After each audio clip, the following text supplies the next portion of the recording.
Oi pessoal, psicóloga Luciene Almeida passando aqui para mais um vídeo informativo e de forma simplificada para você.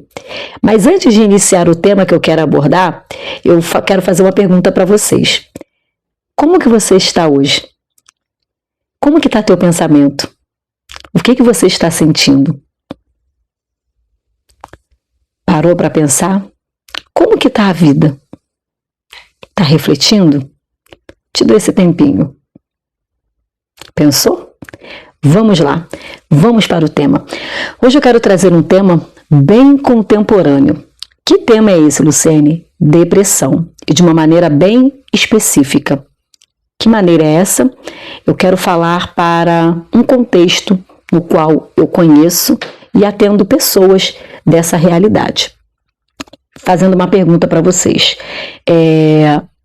Depressão pode dar em crente?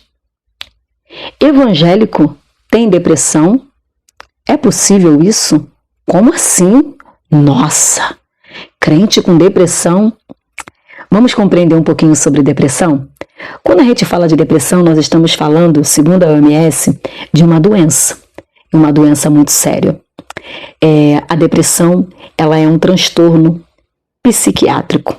Dito isto, se depressão é uma doença e evangélicos o evangélico é uma pessoa, sim, depressão pode dar em uma pessoa evangélica. Ela pode pertencer a uma instituição, ela pode ser um pastor, pode ser uma missionária, pode ser quem for. E não é só evangélico, todas as religiões.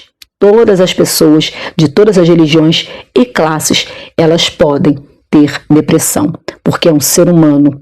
Quem está ali é um ser humano que se relaciona dentro dessa sociedade. Então, todas as pessoas, elas estão suscetíveis a ter depressão. E o que causa a depressão? Eu quero trazer aqui alguns fatores. O primeiro fator que eu quero trazer é o fator biológico. O fator biológico, ele pode ser, por exemplo, vamos falar da questão genética. Se você na tua família tem alguém que tem depressão, pessoas com depressão, sim, você tem uma predisposição a ter depressão. Tá? Isso não quer dizer que você estar com depressão, você tem uma predisposição a ter depressão. Então, já começar a buscar por ajuda de um profissional seria interessante, compreendendo que já existe esse quadro, esse histórico familiar. Tá bom? Ainda dentro do fator biológico, existe as disfunções hormonais. Tá? Mulheres no climatério, onde tem várias oscilações hormonais, ela também pode, dependendo de como que tá esses hormônios, né, esse momento de oscilação, essas mulheres, elas podem também acabar desencadeando uma depressão, né, carências nutricionais, enfim. Sempre é bom buscar ajuda de um profissional que vai fazer a solicitação de exames. Esse é um dos fatores biológicos, tá bom? Estou trazendo de uma maneira bem resumida aqui para vocês. O outro fator é o fator também psicológico. O fator psicológico, ele está muito ligado, acontece muito com pessoas, na verdade, que de baixa autoestima. Aquelas pessoas que elas costumam ter sempre aquelas palavras negativas a respeito delas, sobre si. Por exemplo, eu não consigo nada, eu não faço nada direito, ninguém se importa comigo, eu sou feio. Pessoas de baixa autoestima, pessoas que estão sempre com aquele pensamento negativo, é algo que é persistente, sempre negativo ao respeito, sobre elas. Né? Nós da TCC, ou Terapia Cognitivo-Comportamental, nós chamamos isso de pensamentos disfuncionais. E essas pessoas que trazem sempre esse pensamento sobre elas, trazem sempre esse discurso, esse argumento, sabe?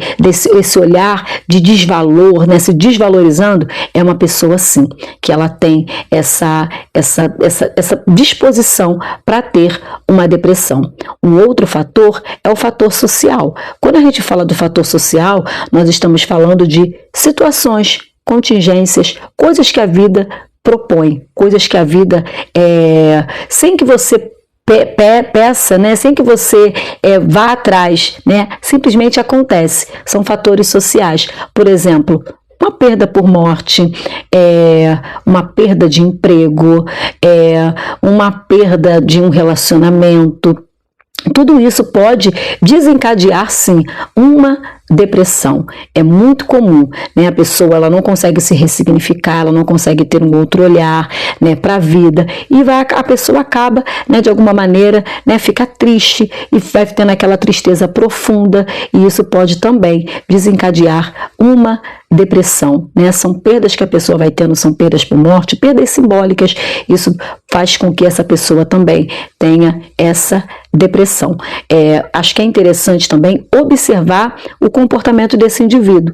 Por exemplo, se você tinha uma maneira de ser, era aquela pessoa alegre, aquela pessoa feliz, aquela pessoa que, mesmo que você não seja uma pessoa tão excêntrica, mas seja aquela pessoa que tinha uma rotina gostosa, uma rotina saudável, e de repente isso está mudando, né? E isso está sendo recorrente, porque para ser considerado depressão, a gente tem critérios, e um dos critérios é a persistência, é a recorrência da tristeza profunda, é a recorrência, né, dessa preguiça, desse desânimo. Tudo precisa ser avaliado. Então, você que está aqui comigo, se você está se vendo essa pessoa ou conhece alguém, busca por ajuda de um profissional, porque o ápice da depressão, né, o ponto mais alto da depressão no indivíduo é o suicídio. Tá bom? Mas a gente não vai entrar aqui muito nesse assunto, mas o ápice dela é o suicídio. E a dica que eu diria para vocês é: busca por ajuda de um profissional. E antes de terminar esse vídeo, se inscreva no meu canal e ative as notificações. Até o próximo vídeo de uma maneira simplificada.